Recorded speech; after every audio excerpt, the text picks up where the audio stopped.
Hello and welcome to TRIGGERnometry. I'm Francis Foster. I'm Konstantin Kissin. And this is a show for you if you're bored of people arguing on the internet over subjects they know nothing about. At TRIGGERnometry, we don't pretend to be the experts, we ask the experts. Our brilliant expert guest this week is the former executive director of the Adam Smith Institute, Sam Bowman. Welcome to TRIGGERnometry. Thanks very much for having me.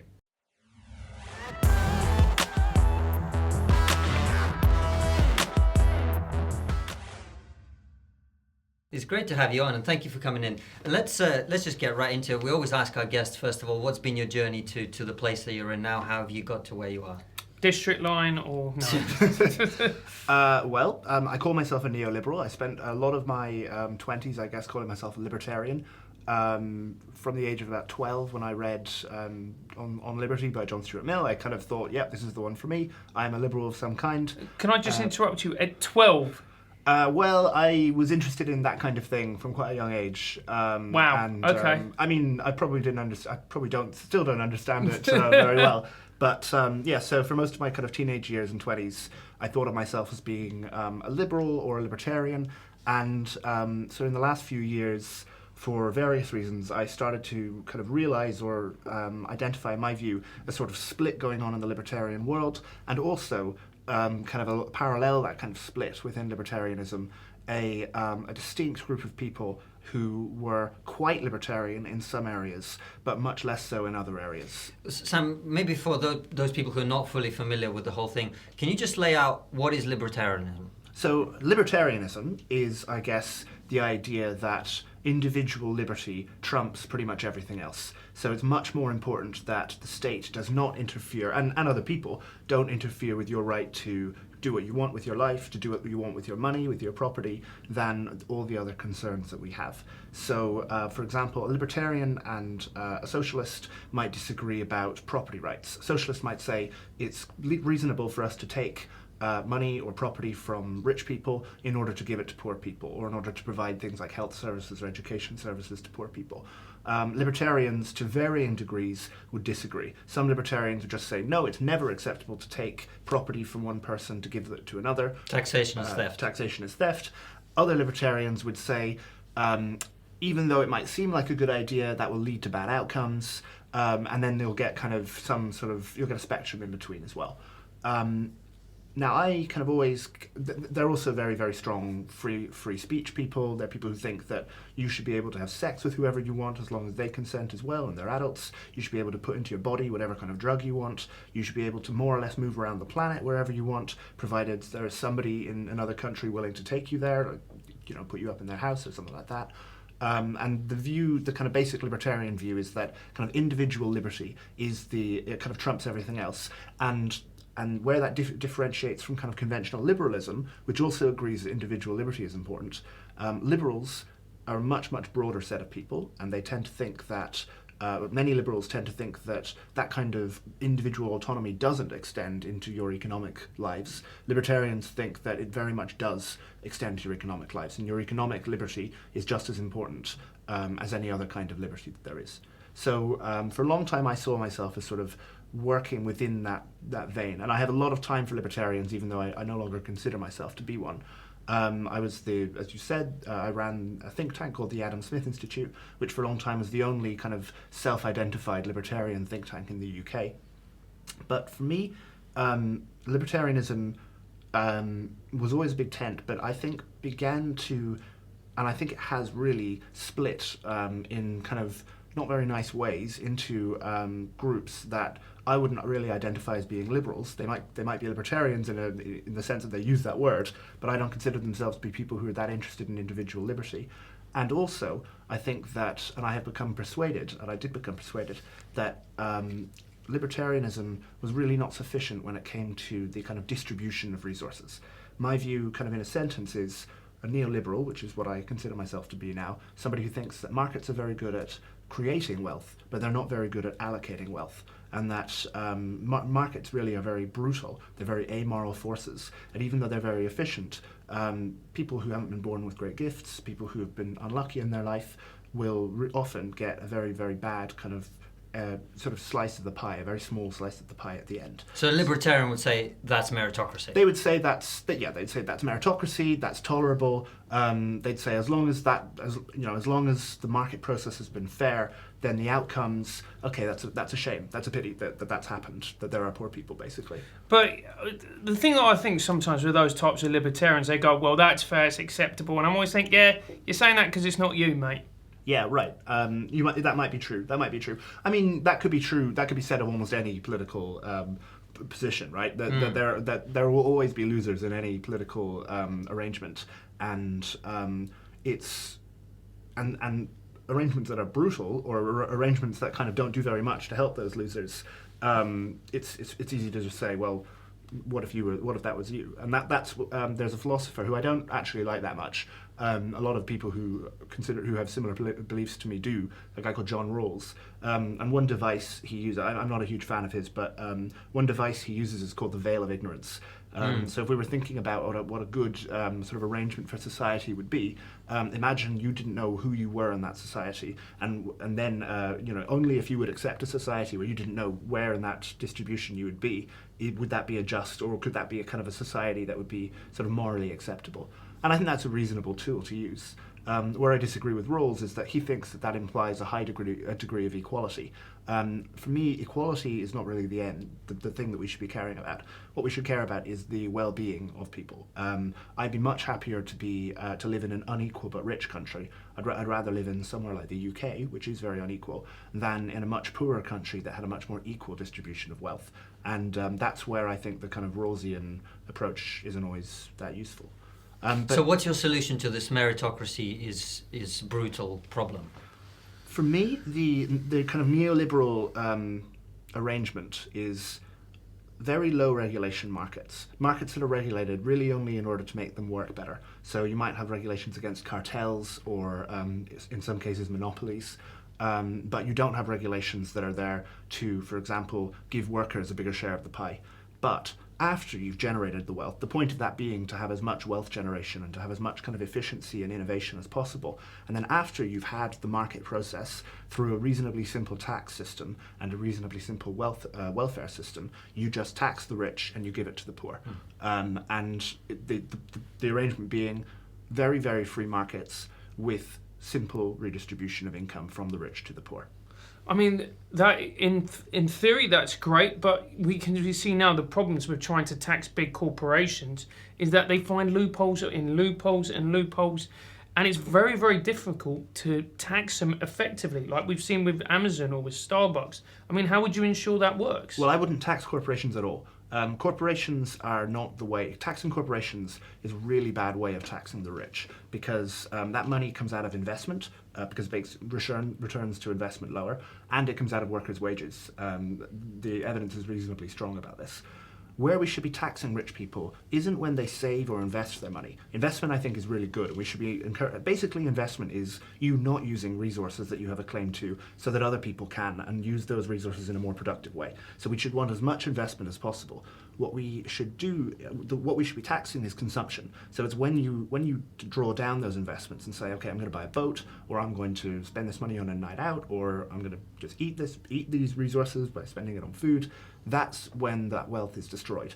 That's when the wealth is no longer usable by other people, and where kind of socially, as far as society is concerned, the wealth is no longer useful. And that's the point where we should be taxing it. So we can do that through, it's a bit maybe boring to go into different types of tax like that. Actually, the value-added tax is a pretty good way of doing that. I was going to say you want 80% VAT on boats. Is that where you are? Something like that, yeah. I probably wouldn't have different rates for different things. What I would probably do is have a flat rate on everything and then give poorer people just a cash payment, because having exemptions, so for example, having exemptions on food, even though obviously the point is that poor people spend a higher fraction of their income on food than rich people do. Rich people spend more money overall on food than poor people do. So the money that we've not taken in tax, we're actually effectively giving rich people more, or we're foregoing more tax from rich than we are from the poor. So a better thing to do would be to have a kind of a flat VAT.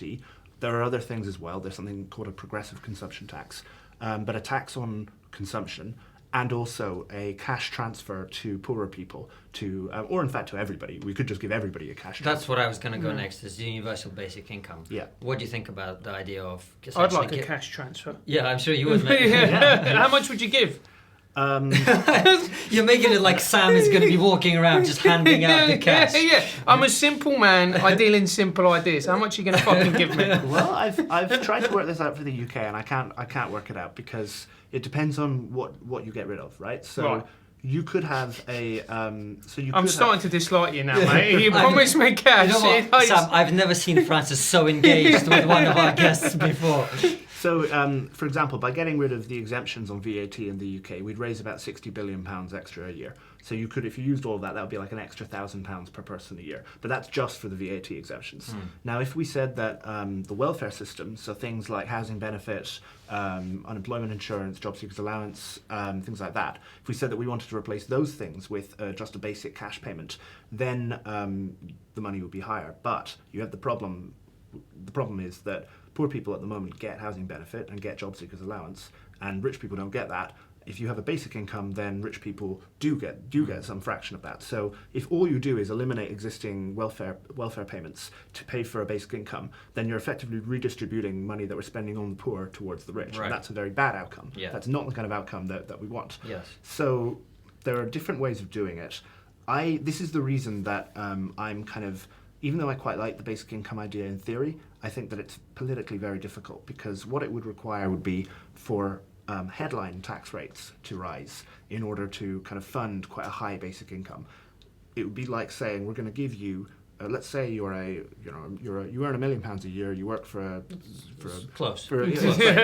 So we're going to give you an extra £10,000 a year in basic income, but we're also going to tax you an extra £10,000 a year in your tax. Yeah. That would be neutral for you. That would be how we would kind of make the system work. But honestly, I think it's a pretty hard sell to say we're going to raise taxes by this much so that, the bottom 25% of society get to have this extra amount of money.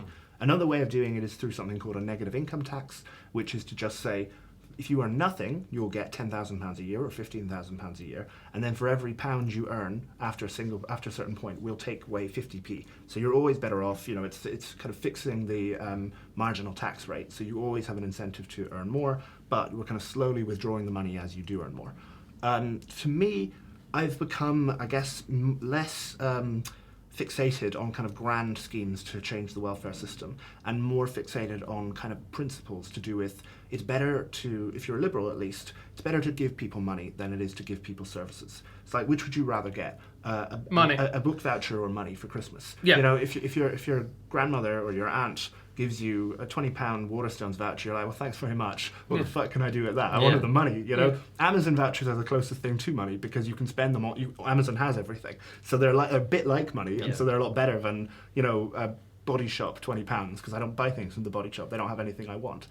The same is true when it comes to kind of government services versus giving people cash.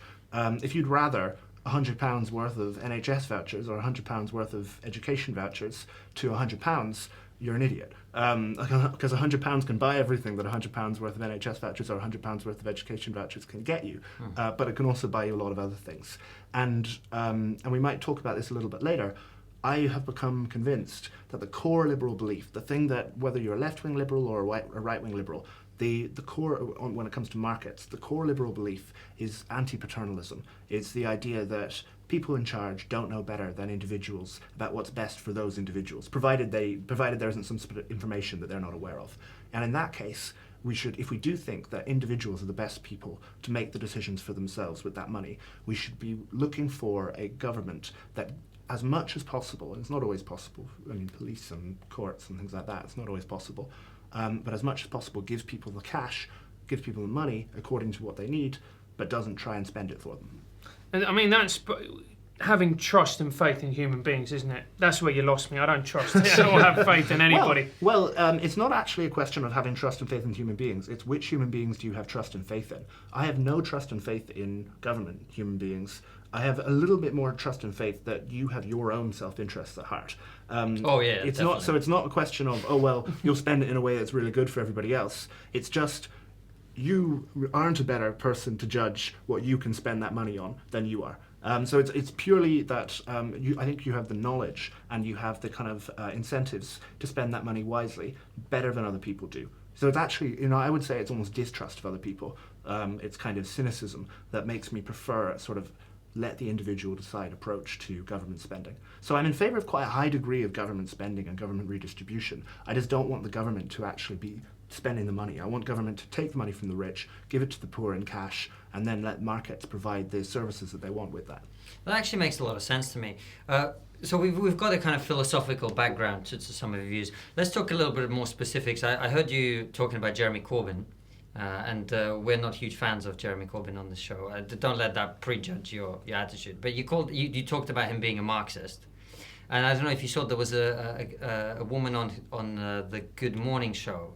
By the time this goes out, it will be a couple of weeks ago, who supposedly shut down Piers Morgan by ending her whatever she was saying with, "I am literally a communist, you idiot." I don't know if you caught this. Yeah, sure, yeah. What do you make of the rise of this kind of far left socialism, communism? Because I'm from Russia, right? So for me, when someone says I'm a communist, and no one seems to be amazed by this, that's basically like someone saying I'm a Nazi, right? Given what communists did in my country, in China, in Venezuela, all over the place. Someone's basically saying on national television, "I'm a Nazi, you idiot," and they're getting praised for it. What do you make of the rise? Because some of the ideas you talk about, they sound a little bit like, the far left, in a sense. I strongly disagree with the last point. Yeah, I know you do. strongly disagree. I think that the kind of fundamental, the kind of defining characteristic of the far left is the idea that the state should organize people's That's lives. true. The state should organize things. Yeah. It's not that.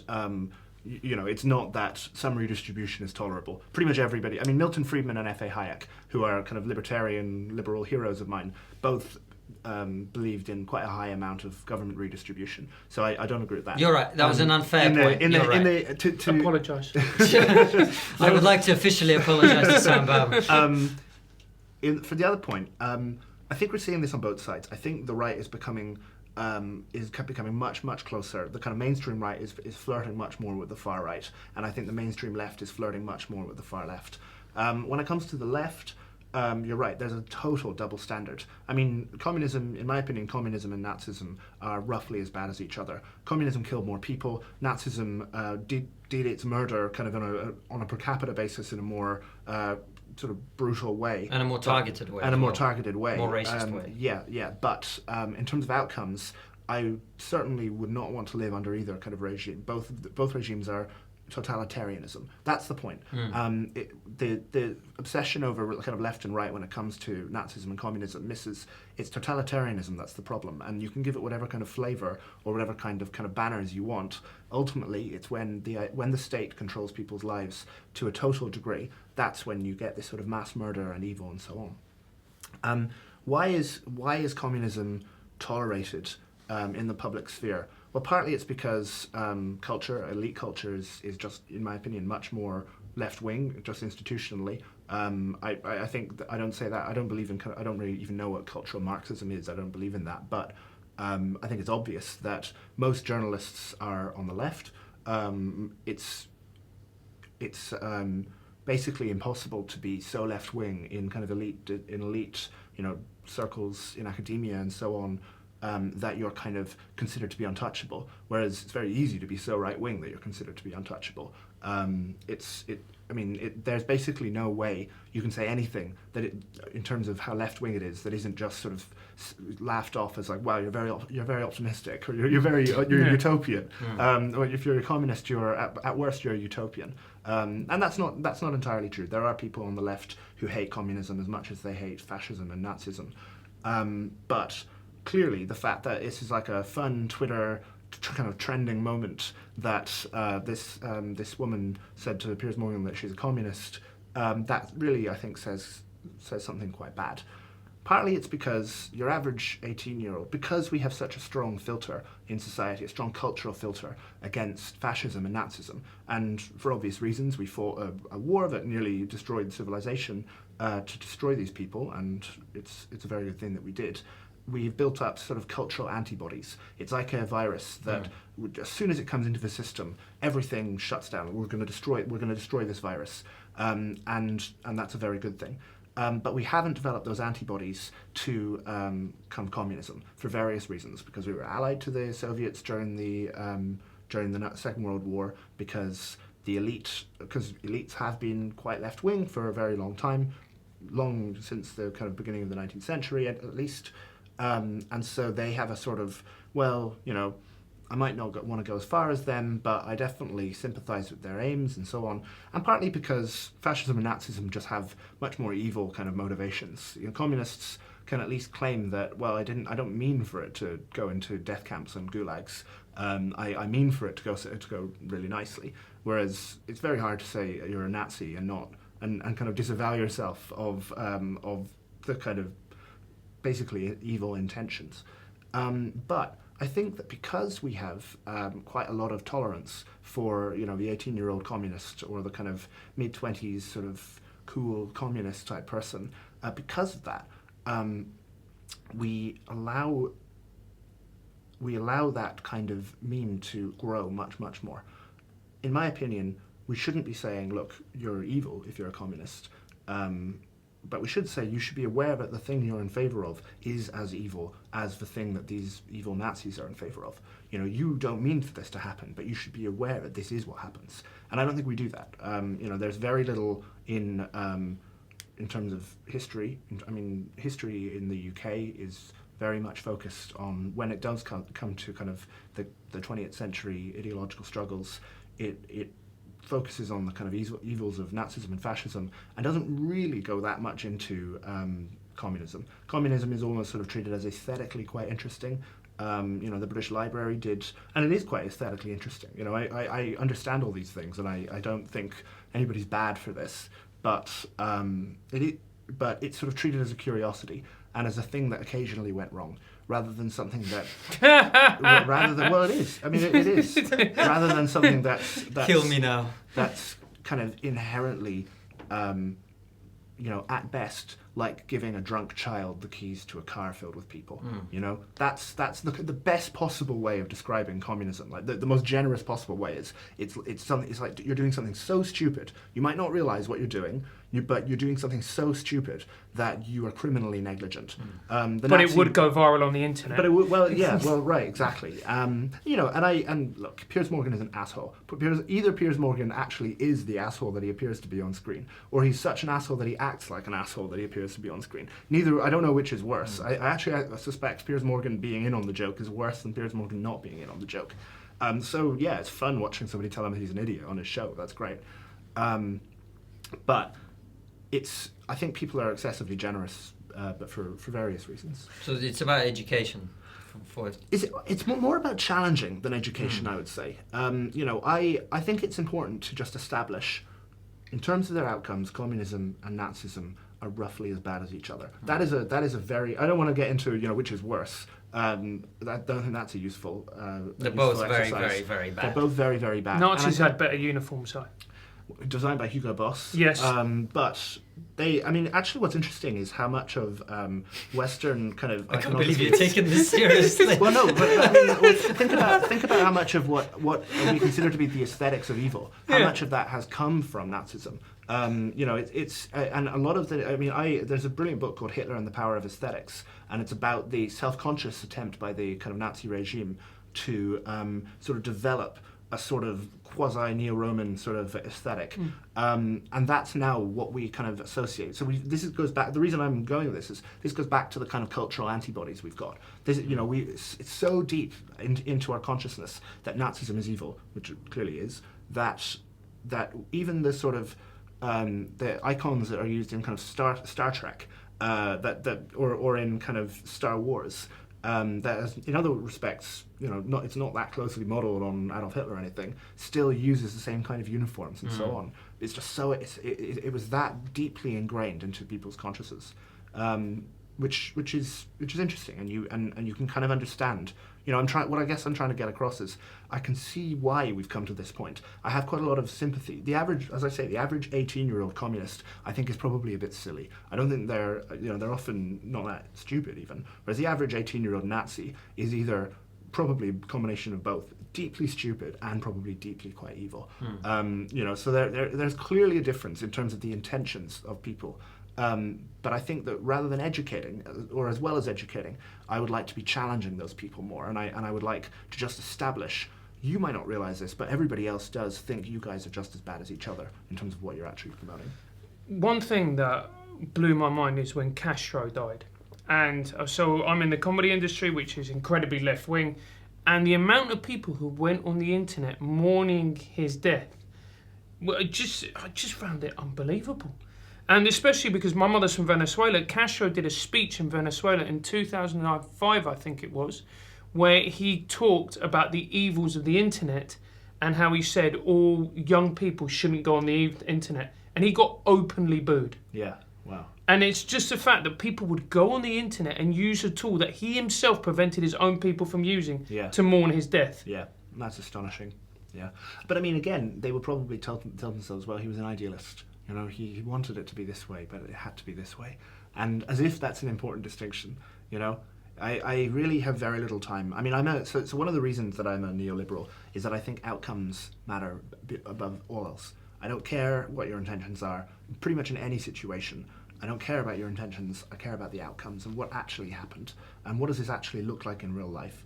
And I think that's when it comes to people praising Castro, because I'm sure he went really well in the 1950s, it's sad. It's really sad.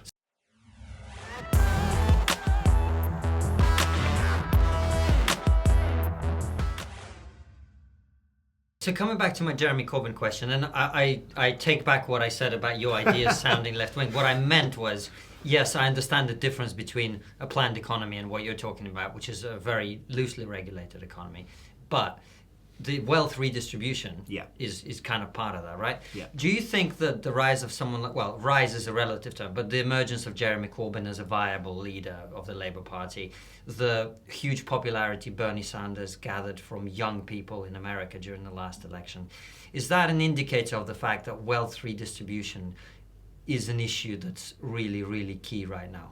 I think partly. I think the underlying cause of that and of the broader, and I see Corbyn and Trump and Sanders and Le Pen and the Italians, the Lega Nord and the Five Star Movement as all being kind of part of the same. You know, some are on the left ostensibly, some are on the right, but the people vote for them as a sort of, the system has failed us. You know, people, what we thought was working isn't working. And I don't blame them for that, right? Productivity growth, which is the kind of bedrock of economic growth, getting better at doing what we're doing, is economic growth, and that's what leads to wages growing. It's been abysmal in the UK. It's been worse than abysmal in Italy. As far as I remember, I think Italians are no richer now than they were in 2002. So they're effectively stagnant for the last 16 years. It's been a bit better in America, but it hasn't been, I mean, wage growth has still been pretty poor, and they had a much deeper recession than we did. If you are somebody who is on the median income, you're in the middle in the UK, you're lucky if your wages in real terms are what they were 10 years ago. It's very, very possible that they are not what they were 10 years ago. I mean, why wouldn't you be a Corbynite? You know, I would be a Corbynite if I wasn't somebody, if I didn't have quite strong beliefs about economics and politics already. Yeah, of course I'd be a Corbynite. It's not just to do with income growth in the UK. I mean, housing is the biggest expenditure for almost everybody, and housing in the places that people actually want to live is increasingly expensive and difficult to, and worse. It's not just the price, but it's the quality. So you used to have flats with a sitting room, a kitchen and 2 bedrooms that are now a bedroom, and a kitchen. You know, and that's not picked up exactly by the rents data. Obviously, house prices are very, very high, and it's quite difficult to afford to buy a house. The reason is that we don't build enough of them. But yeah, of course, especially if you're younger, why wouldn't you be a Corbynite? I would be shocked if I met somebody who didn't have kind of pretty strong beliefs that would kind of kind of almost inoculate them against Corbynism, if they weren't a Corbynite. So to me, the kind of fundamentals, the sort of economic fundamentals, matter quite a lot, and are the sort of explanation for why we have this sort of dissatisfaction. And then the proximate reasons, the kind of specific to each country reasons, then might explain why you get Trump in one country and why you get Corbyn in another, or why you get Brexit or something like that. So, they have quite strong concerns about Hispanic immigration in the US, so people are more inclined to vote for Trump, and there's pretty good evidence around that. You obviously have the migrant crisis, which leads to support for Orban in Hungary and Lega Nord in Italy. So in each country, there are kind of specific things in those countries that kind of might tell you the flavour of if you want to call it populism, nationalist populism might be the best term for it. But Corbyn is a nationalist populist. Corbyn is very pro-Brexit. He's very pro-hard Brexit, and in my view, he is just as much a nationalist, really. He's not in favour of freedom of movement with Europe. He's a person who is just as much a nationalist as Nigel Farage, but just in a different way. So if you were talking to a young Corbynite, what would you say to them are the reasons that they shouldn't be a young Corbynite? I don't even know if I would try and argue them away from being a young Corbynite. I'd say I think you're wrong. I think that my solution. Strong argument. I'd say that I don't have a lot of evidence right now that I'm right. I would say that my solution. I do have evidence that building more houses is a better way of getting house prices down than rent controls, and I have evidence that if the private sector builds those houses, they'll be nicer to live in than if the government or the local council builds those houses. That you won't have people dropped into sink estates and forgotten about if it's done by the private sector instead of done by the government. I'd probably agree that Corbyn is no worse on Brexit than the government is, because I think the evidence is reasonably clear that most younger people are kind of disproportionately anti-Brexit, and as am I. And I think I'd say, well, yeah, he's not much worse than the government on that. A lot of people seem to be voting him on the assumption that he is a lot better than the government. He's a lot more kind of pro-EU or kind of pro-British membership of the EU than the government is. But I feel like the real people that I want to argue with, and that I do argue with, are the government, because it's all very well for me to say to the Corbyn voter, oh, you should do what I want to do, but nobody's doing what I want to do. The people who should be doing what I want them to do, which is to deregulate the housing sector so we can build houses and make it cheaper for people to buy and to rent, are the government. I think it's gotten a lot worse under Theresa May, but the Conservative Party in particular is completely bankrupt of ideas. I think they have no idea where they're going. They have kind of intentionally choked off the sort of source of ideas that in previous generations was think tanks and kind of newspaper columnists and so on. And I think that they're the ones who deserve the blame for in part the slow global recovery since the financial crisis is not their fault. But just as the financial crisis wasn't Gordon Brown's fault, but the government could have done and could easily do a lot more to increase economic growth here, and that would mean wage growth, and to lower house prices, and that would mean the cost of living falling, and they're not doing any of that. So I wouldn't be arguing with the Corbyn voter, I'd be arguing with the Tory voter, and I'd be saying, get these people to actually do something, to make the market actually work for people, instead of just trying to put out fires across the economy. But isn't the issue with the housing prices that no government politically can afford to allow housing prices to fall, because the people who vote, the vast majority of the people who vote and own homes, don't want that to happen. And so you end up in this, I think it's called the wealth trap in economics, where you can't allow house prices to fall because the price you would pay for that politically would be so high, you probably wouldn't be elected again for generations, because the people who lost value in their homes would never vote for your party again. That's possible. In 1992, there was a pretty sharp reduction in house prices, and obviously the subsequent years weren't very good for the Conservative Party, but it doesn't seem like it wasn't house prices in particular, that it was more to do with the kind of, I guess people were bored of having 17 years of Conservative government and so on. I'm not completely convinced that house prices falling would put the Tories out of power.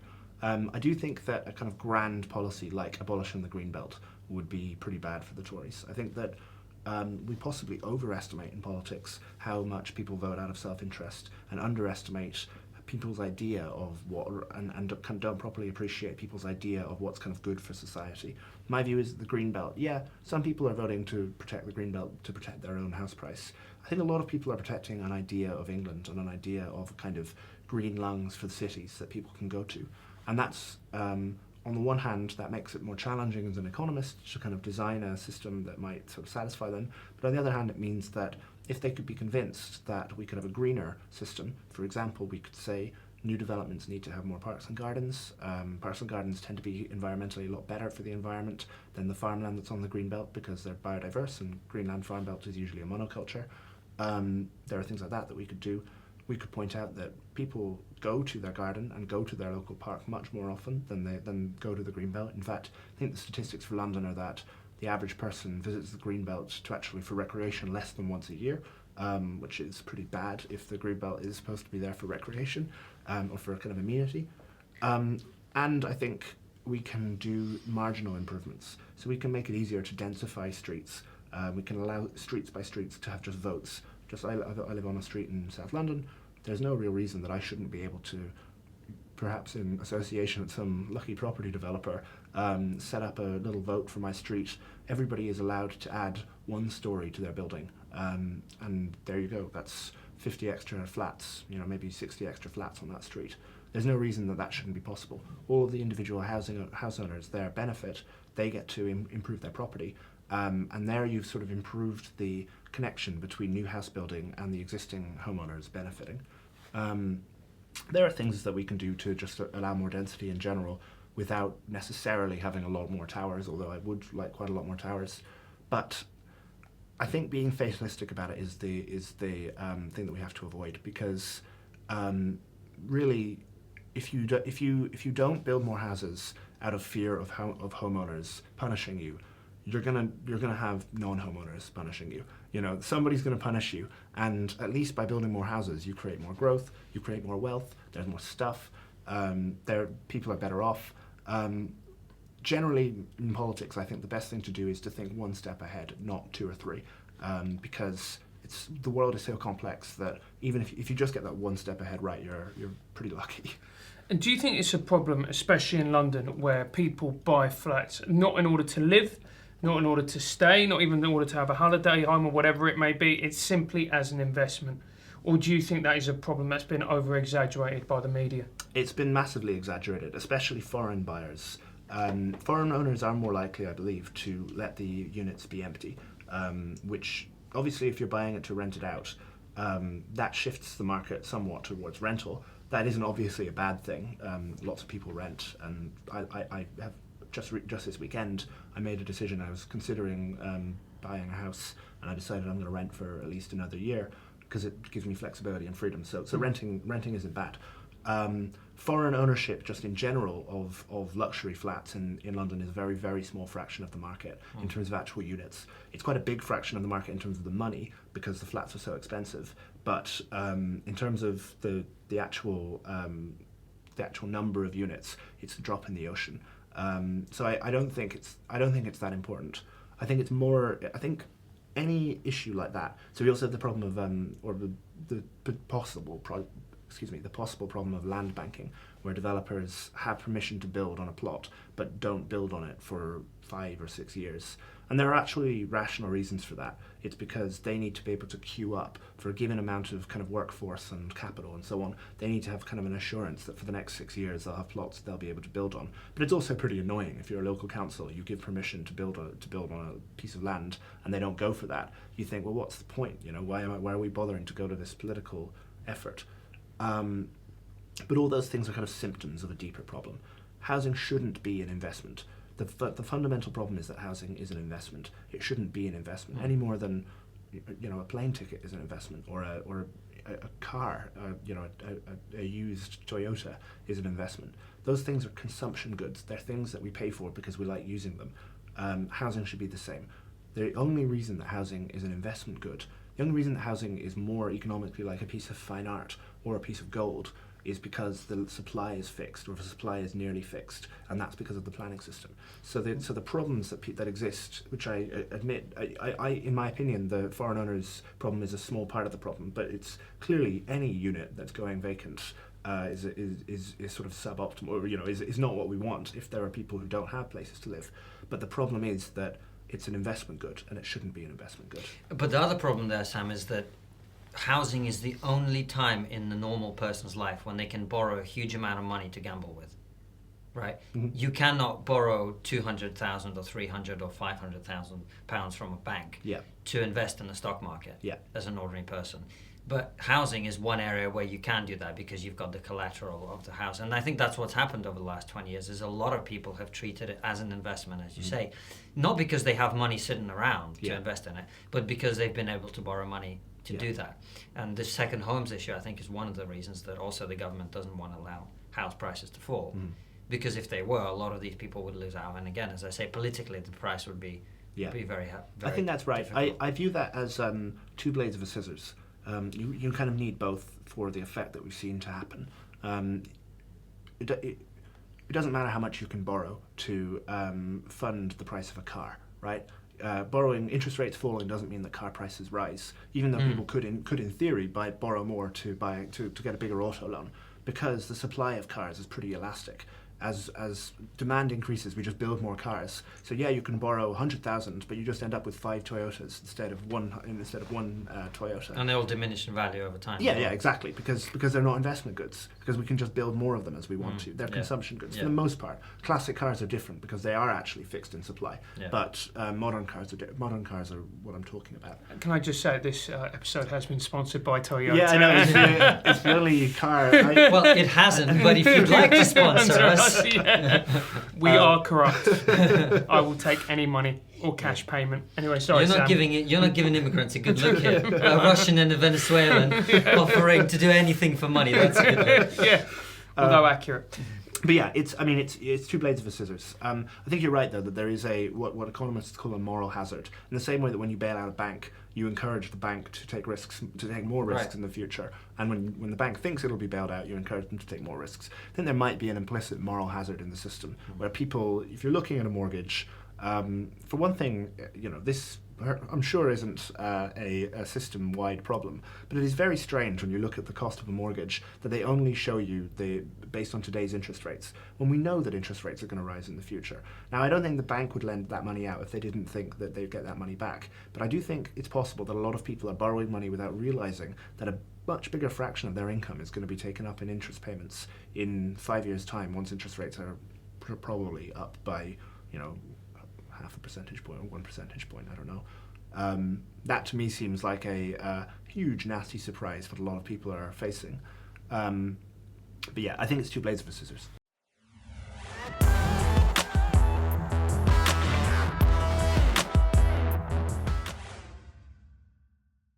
Well, let's move on a little bit and talk about technology. You're someone who's optimistic about the future of technology. Our producer, before we started this show, was convincing me that we're about to eliminate scarcity and everything is going to be dandy. Is he right about that? He's not allowed to join in, by the way, so you say whatever you want. No, I don't think we're going to eliminate scarcity. Ever? No, ever. I mean, we'll always... See, you're wrong. That's it. That's it, you're wrong, Troy. I mean, time will always be scarce. We will always have a scarcity of time. Even if resources become abundant, super abundant, time will always be scarce. So we'll always have to figure out ways both of using our own time and of using other people's time. And a lot of what we want from other people is their time, whether it's to do a service for us or to just spend time with us. But I think we're very, very far away from material superabundance. It's true that the kind of some of the basics of living are very cheap.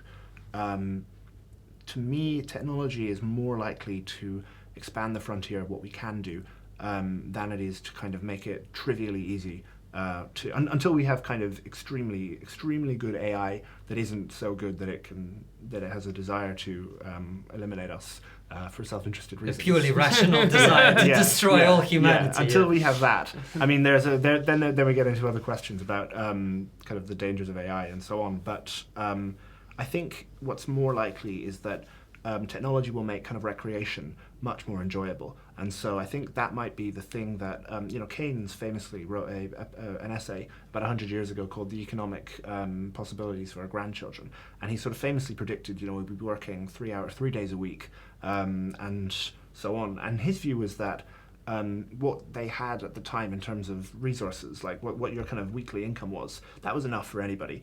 So as we get better at making things, we'll stick with that, and then we'll just spend more time off. And as it turned out, actually we just wanted more stuff, and our desire for more stuff is just infinite. So we kept just our frontiers of sort of what we wanted just grew and grew and grew. And that's good. That's fine. The only thing that might push against that is that if actually leisure itself can become more pleasurable. So Tyler Cowen, who's an economist in America, he writes the Marginal Revolution blog along with Alex Tabarrok. He argues that to some extent, and this sounds a bit silly, but to some extent, youth unemployment is probably partly driven by video games, because it's just much more enjoyable to be unemployed now than it was to be unemployed 15 or 20 years ago. There's just more you can do with with spare time. And I mean, as somebody who just spent the weekend playing on my Switch, the Octopath Traveler RPG just came out, and it was a great weekend. You know, in between World Cup games, it was too hot to go outside, so I just played video games. And as that becomes better, and as sort of leisure, as we come up with better things to do with leisure, so it might begin with virtual reality.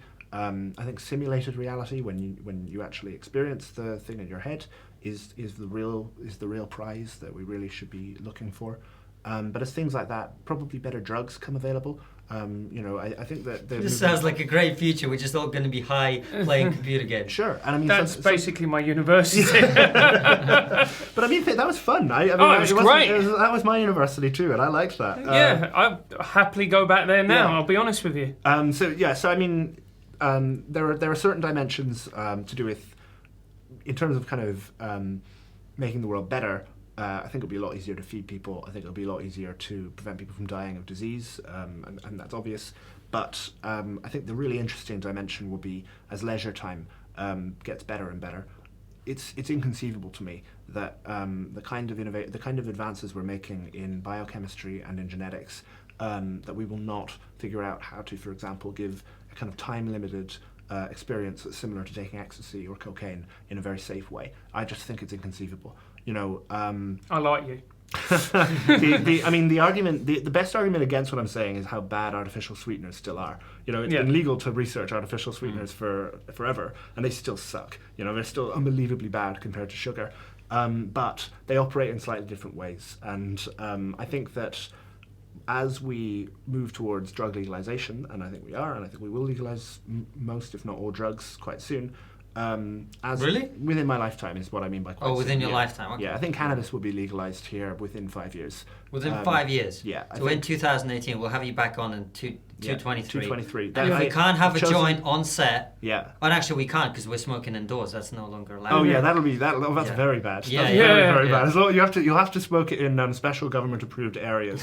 But which will take all the joy out of it. Yeah, well that's the greyification of life. It's as we kind of move towards greater liberalism in terms of drugs, as I think we are. The reason I say 5 years is because I don't think it'll happen before the next election, but I think it will happen straight after the next election. Yeah. Well, hold on, what's your evidence for that? Because the major parties both opposed to it.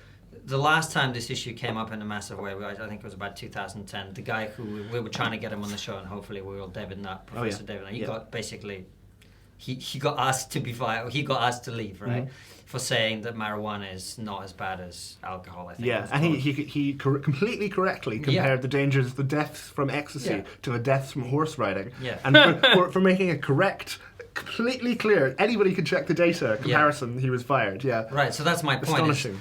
Politically, this issue doesn't... I tell me what you're seeing that I'm not seeing. It's the shift in the United States. It's moving there for different reasons. One I think being that the paradox being their much more illiberal drinking culture means that it's much more normal for kind of just smoking cannabis is just much more widespread in the US than it is here, even more widespread in the US than it is here.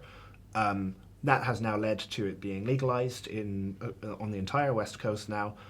California, the really crucial state, because it's so culturally important, because most TV shows in America, most kind of sitcoms, things like that are filmed in California. These things have an enormous cultural impact, and I think they normalize it in a way that is sort of the key to getting, to me, gay marriage happening. the cause of that was cultural normalization. It was having gay characters in TV shows that weren't kind of jokes. They weren't kind of people that were there as like, haha, let's laugh at these people. They were just normal human beings who happened to be gay. And I think that helped people who maybe didn't know people like that in their lives, or maybe didn't see gay people like that, to begin to see that in that way. And I think a similar thing will probably happen with cannabis. Are you saying Will and Grace made gay marriage? Yeah, almost certainly. Yeah, I would say that it had a huge contributing effect. Yeah, I mean, I don't have data for this, so I try to, I'm straying off my economist's territory. But yeah, I think normalization is the kind of the key to that kind of liberalization. And I think that as it gets normalized across America, we just follow America. I mean, the UK just follows, all political discourse follows American discourse. We have arguments about things that have nothing to, that just are not relevant in the UK. We have huge arguments about like Black Lives Matter, which just isn't a thing in the UK. Like, there are problems to do with the police and so on, but the kind of things that Black Lives Matter were campaigning about, still somehow this became the kind of number one thing that we were talking about, because we consume so much American media. We just take. And this happens left and right politically. We look to Americans for what we talk about. One of the major, the woman Ash Sarkar, who we talked about earlier, who said to Morgan, I'm literally a communist. Yeah. She was in Teen Vogue. Which isn't actually a thing that teenagers read, I don't think. I think it's like a weird agit prop magazine that is it's a weird thing. But anyway, and she was sort of saying, why am I a communist? And it was something to do with she's against sort of military imperialism, which is a big thing. Yeah, the communists never did any of that, right? Well, sure. Military imperialism, putting too many people in jail. Communists never did any of that either. Yeah. And the third one was something to do with, I wish I could remember, but either way, they were things that are American talking points. That we don't have a mass imprisonment in the UK. Yeah. We don't put millions of people in jail in the UK the way they do in America. All of the things that people think about are driven. And sorry, the third one was the separation of children and their parents when they migrate into the US, which I think is appalling and which I hate. But this isn't something that we do in the UK. And so you're defining yourself by American talking points, by American political wedge issues. And everybody does. Liz Truss, who I think is wonderful, the Chief Secretary to the Treasury, gave a speech about occupational licensing. Now, in the US, occupational licensing, you need to have a license to become a hair braider. Everything is licensed. It's insane. In the UK, you need to have a license to be a doctor or a lawyer and maybe 2 or 3 other things. Just everybody just adopts these American political talking points and political wedge issues wholesale, because that's where that's what our culture comes from. So I think with cannabis it's no different. As America legalizes, we will legalize as well. It doesn't. The parties don't define things really. They just follow the rest of it. They just follow culture when it comes to stuff like this, at least. That's fascinating. In my view. So joints all round within 5 years. Unfortunately, I hate cannabis. So for me, you're such a square. No, I know. I really I think it's an awful drug. So Why? It makes me feel ill and makes me sleepy. So, there you go. Yeah. One of them. Yeah. Can't hack it. So what do you think about cocaine? I mean, do you enjoy it? No, I'm joking. I mean, in terms of, do you think that's going to be legalised anytime soon, or do you think that's going to be a much harder sell? I think it's a harder sell. Probably cocaine is harder than MDMA, because cocaine is reasonably easy to turn into crack. And if cocaine became widely available, I actually don't think people would move on to crack, because the reason you smoke crack is because it's cheaper per kind of the effect it has than cocaine is. Crack exists really because cocaine is expensive, and legalization would make it much, much cheaper. But that might be an issue. But I think MDMA, cocaine, and cannabis are the 3 that really there should be no debate about legalizing. Heroin, it becomes much more difficult because it's so strongly addictive. It's much more like a kind of medical problem and kind of paternalism, where, which I said earlier, being anti-paternalist is a sort of defining liberal trait. But heroin is where most people, I think, including myself, although I don't know for certain, would say that you're kind of not in your right mind if you take heroin. You've sort of become you don't have your full faculties available to you. But cannabis, MDMA, and cocaine, no question, they'd be much safer, for one. They'd be probably a lot more enjoyable, which is important. Maybe you'd enjoy it. I think I would enjoy the MDMA and the cocaine a lot more than the cannabis. All right, we've outed you. All right, so drugs all round.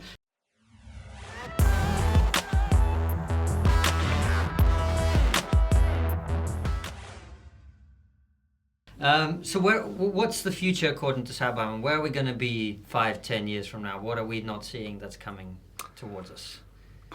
Well, I think politically, a lot depends on productivity growth. I know it's an exciting and sexy concept, productivity. A lot growth. depends on us being able to return to the kind of trend that we were at before the crisis. It really seems as if something has broken in the economy. That means that it's sort of fundamentally, in terms of output, growing in different ways, and that people at the top, the kind of software engineers and the people who are very gifted, will be able to grow and grow and grow and be able to be extremely productive and innovative. And that's good for everybody because you get to use the products they make. But it's not so great in terms of incomes if this sort of coming apart of the kind of cognitive elite and the kind of everybody else continues. And I don't think that's just an economic problem. I think it's a social problem. I think the feeling that somebody else has a great life and you don't have a great life, that's a very troubling feeling. And the feeling that your kids aren't going to have a great life and somebody else's kids are going to have a great life, that's a very, very troubling thing. And I think that's maybe at the root of kind of where we are politically right now. And I don't know and that's why I think the kind of economic fundamentals matter so much, because that's what determines whether you feel like tomorrow is going to be better than today was, and next year will be better for your kids than this year is. And whether that changes, I don't know. I think it probably will. I tend to think that the economy and the global economy is more robust than people give it credit for. I think China not stagnating matters a lot. If China continues to grow, then that's very, very good for everybody else. That's not only a country that is just producing things, demanding things, buying things, but it's also a country that has a strong stake in the global kind of trading, the global liberal trading order, the kind of relatively free trade order being preserved, and in kind of peace in the sort of Eurasian continent being preserved. So I think that's a good thing. And India might drive that as well, but I don't know. I think it feels to me like Europe and the United States are kind of stagnating a bit. And it feels, apart from the Silicon Valley element of the United States, like Europe is too focused on AI. It's too focused on kind of getting the rules right and getting a perfect set of rules when it comes to technology and when it comes to the economy and trade and so on. And when it comes to migration, actually, when it comes to kind of refugees coming in. Bruno Macais, who's a former Portuguese minister for Europe, has his book called The Dawn of Eurasia, and his sort of the way he describes the European Union is, and I say this as a person who's anti-Brexit, is as people trying to kind of design a system that can run without human control. And so they're trying to devise kind of formula for allocating refugees to countries. And it's just crazy, because that's not what the real world is, and that's not what politics is. And I worry that that sort of obsession with kind of building this sort of perfect, beautiful structure, a perfect, beautiful constitution, will really hurt Europe, because they've missed the kind of energy and dynamism that is what really drives economic improvement. And in the US, I think all sorts of the kind of the Trump madness seems to have infected the whole political culture there, and it really, the ultimate problem actually in the US, and I think possibly it will come over here, because the downside of us taking all American politics is that we take all American politics, but is the bleeding of politics into every step of people's lives. Is everything becomes a political action. Politics really, in my view, should be a thing that weirdos debate amongst themselves and that doesn't really matter very much to people. He's talking about us. Yeah, I know. It should be like football, It should be like Yeah. a hobbyist thing that if you like it, and you can choose a team. We can have a fun argument. We can we can argue and maybe change each other's minds or not, whatever. And that's that. It's like a kind of a hobbyist thing. It shouldn't be something that obsesses people at every point in their lives. And unfortunately, whether people like it or not, it is now something that affects every element of their lives. And that, for me, is a kind of a sort of modest case for a small state or for a limited state, is that politics makes us hate each other. Politics makes us enemies and adversaries, because politics really is zero-sum game. Most of the world is not positive-sum game. We can interact with each other and we're both better off, but politics is zero-sum game. If you get this, I don't get it. And so we hate each other when it comes to that. And I think that the more that kind of mindset bleeds into more elements of our lives, and the more our interactions with each other are defined by what side are you on, the more we'll hate each other. And my fear is that will happen in America, and I worry that might spread to the rest of the English-speaking world as well. How much do you blame social media for that? To some extent, a little bit. I don't know how much I blame social media. I blame old people using the internet for a lot of it. But it's true. I mean, young people know that most of the internet is bollocks. Young people they kind of have an inoculation against what they read online, whereas old people are much more credulous because they're used to what they read being true, and they're used to having kind of gatekeepers only let them read what's basically true. So yeah, I blame, and I mean, old people are much more susceptible to fake news, and to not just fake news, but kind of crappy news. Fake news is like actually just lies. Crappy news is heavily biased. There might be there's probably some truth, like the words are probably true, but what they're omitting means that they've slanted the story in such a terrible way. Old people are really susceptible to that because they're used to news being a thing that's fairly neutral and that they can trust. So I think it might be a little bit. I mean, this is a kind of the expression, apart from that, Mrs. Lincoln, how is the play? It might be a bit like this, but to say that this might be a bit like the printing press, which we eventually got used to. It took about 100 years of bloody civil war and everybody hating each other because religion is what defined their lives. So it might be. I hope it doesn't come to that. I blame social media to some extent. If I could push a button and just sort of magically mean that nobody wanted to talk about politics online, I think that would make the world a lot better place. I wouldn't censor them because I don't want to give anybody the power to censor that. Yeah. But they kind of, I'm a huge free speech person because I think that free speech helps us arrive at the right answer. I think free speech in science is what helps us arrive at the right answer. And if you didn't have free speech in science, then you would often get the wrong answer. And I sort of draw that into other areas of our lives. Free speech in markets is good because it allows us to say, this is a good product, this is a bad product, don't go to this company because they'll rip you off. That's a really great way of making markets honest. But I don't know if politics has the same kind of correction mechanisms. Politics seems to not have the kind of correction mechanisms of science and markets. If a theory is wrong, you can test it and it's wrong. If a product is bad, you can try it and it's bad. In politics, it's kind of hard. How do we figure out what the right answer is, what the wrong answer is? Because there'll always be 100 explanations as to why it failed, even if you do it and you think that it's good. That's a very long and rambling way of saying my biggest fear is that politics ends up dominating economic growth and trade and technological advances. I think it might, but I'm generally an optimist. If you're an old person watching this online, just get off the internet. You're taking up space. Get off the internet. You're banned. Why are you even here? You're susceptible to fake news. Just turn this shit off. It's a nice positive note to end the podcast. Yeah, I thought so. Excellent. So pro-drugs, anti-old people. Yes. Yeah. If you combine the two, you can combine drugs and old people, kill off the old people. There you go. Problem solved. Problem solved. All right, I feel that we've taken it in the wrong direction here. Sam, the last question we always like to ask our guests is, what is the one thing that we're not talking about that we should be talking about? Animal welfare. Animal welfare is the thing that we should be talking about. I think that this will be the thing that has the technological solution. I think that as we are increasingly able to grow meat not meat replicas, but actual meat in factories and in labs, I think that we will begin to realize that the way animals are treated in our world is very, very bad.